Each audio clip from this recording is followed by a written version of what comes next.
What's up guys, it's Hubs, and we're gonna do the Moonlight Parade. So this is a new event dungeon that was just released in Brave Frontier Global, and basically, what is it? It's a really simple dungeon, and it's just here to give you free things. Free craftable sphere at the end of it, and a bunch of like healing items you can use for synthesis. Anyways, so I'm doing the first level right now, and I just wanted to show you guys my Metal Parade team that I use right now. So my leader is Dual SGX. He's my leader because he gives a chance to ignore defense. So basically, I can do, I don't know, more than one damage to metal units. So he can do like 100 damage or whatnot. And then I use 4 other Raquels because they have like a 16 hit count. Lots of hits, that's good stuff. Anyways, I'm just trying to blast through this dungeon right now pretty fast. Basically, the party you want to use to actually do these dungeons, I mean, ideally you have 5 Douglases, or like a Felness and 4 Douglases, because this dungeon, like, the whole point of this is to collect drops, and the best way to collect drops is to have a really high hit count. Which is why my Metal Parade party is pretty decent for this, but again, like, Douglases are always better in every single way. One cool thing about this is actually, while running through these on level 1, 2, and 3, those light pots, they're actually light pots, and you can actually capture them, which is pretty cool, crazy, neat, I guess, because light pots are pretty rare through normal questing, and if you do phantom pots on Tuesday, they're not particularly the easiest to catch as well. I mean, you have a 1 in 6 chance of getting a white or light pot. So here's a good place to farm them if you need to. Yeah, and then you can see on the bottom left there, that's like one of those like cakes or something, which is used to craft stuff. I'll go over the stuff you can craft at the end of this video, but that's pretty much level 1 right now. You can see it's super easy. The experience, the Zal, the karma isn't that great, but that's kind of to be expected. So I'm going to go ahead and start level 2 now. The energy cost isn't really too high on these as well. I believe level 2 is only like 12 energy and level 3 is 16 energy. So it's not too bad compared to some of the other stuff that we've had before. For example, I think the Goddess's level 4 was 40 energy or something like that. I could be totally wrong on this, by the way. Was it 40? No, I think it was like 25. Actually. No, yeah? Okay, somebody needs to correct me on that. Or, you know what, I'm going to search it myself. It's like I can go refer to my own videos on this. Let's see, so... Right, okay, yeah, I think it was 40. Because, so, okay, it's weird when I say goddesses. So when I say the global exclusive battle maidens, they were like 35 energy for the last battle, whereas the goddesses, I forgot their names. Freya? Maiden or something? Something, I don't know. Like, you know, like the goddesses that have like different elements and stuff. You guys know what I'm talking about. Anyways, I'm pretty sure their level 4 dungeon costs 40 energy. But again, I could be wrong on that, so someone correct me if I am. But if you look here, yes, you can catch all the other pots as well. If you really wanted to, I guess. You could just keep spamming these. They're not guaranteed though, but I think over running level 1, 2, and 3, I caught 2 light pots, and that was pretty much it. So I mean, it's pretty nice. And oh yeah, in the second run, I'm just trying to show off my my fire party now, or my fire party.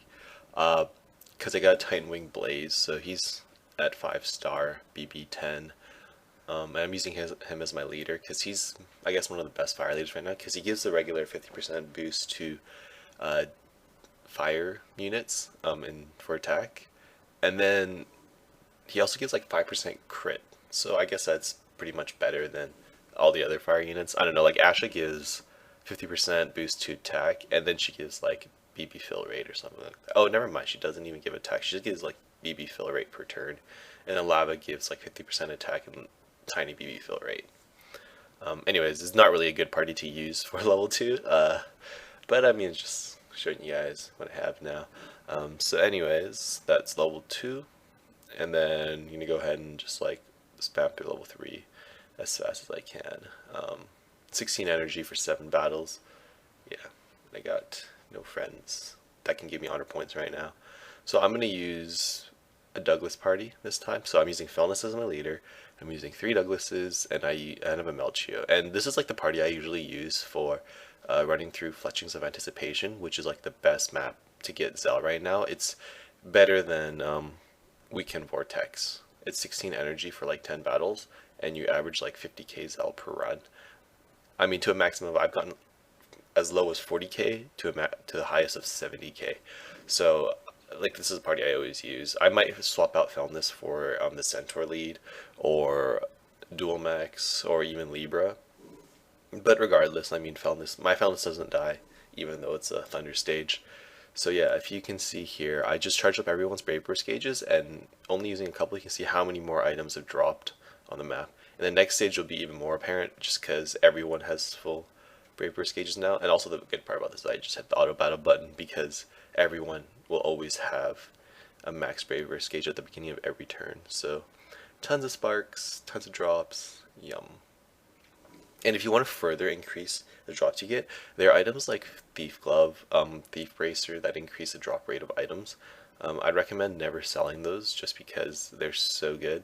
I mean, when you're low level and you don't have 4 or 5 Douglases like this, then you want to equip those items. For example, if you're farming for like Guardian Eyes or Blood Pelts for Miramasa, it's like the first one you're making, and you have like a bunch of units with low hit counts. You want to increase a Thief Bracer or Thief Glove on your unit, on one unit, and basically once you get to the boss, your one unit attacks and all your other units guard until the item finally drops. And to me, that's always been a pretty solid solution to getting drops without having 4 Douglases, and it's what I used to do myself when I didn't have Douglases, or when Douglases weren't even released yet. But ever since Douglases have been released, like I still sometimes equip all those items on my Douglases, and then I just like, you know, SBB away, 30 hits everywhere, and I get items now. But still, I think you should never throw away those items. And here we go. I think this is the last stage of level 3. And then, boom. Bunch of items. Douglases are good. Yay. So you get this item when you complete it. It's called, once it pops up, the bonus kit, Undying Flame. And that's the item you actually need to craft the 15% all stat plus crit rate sphere. And first of all, I'll check synthesis. So these are the items you can make. Lunar Treat, Mooncake, and that thing at the end. So this one replenishes HP for 3 turns. Mooncake sufficiently replenishes HP, so I guess it's kind of like a Mega Cure. And then Crescent Dew is a revive to 75% HP, which is great. And then as for the sphere I was talking about earlier, Mystic Lantern, so it's like a Sacred Jewel plus a slight crit rate up, so it's better than Sacred Jewel. But yeah, so I can't make it, but that's pretty much it for this video, guys. And then I will see you guys next time for whatever the next event is. Bye bye.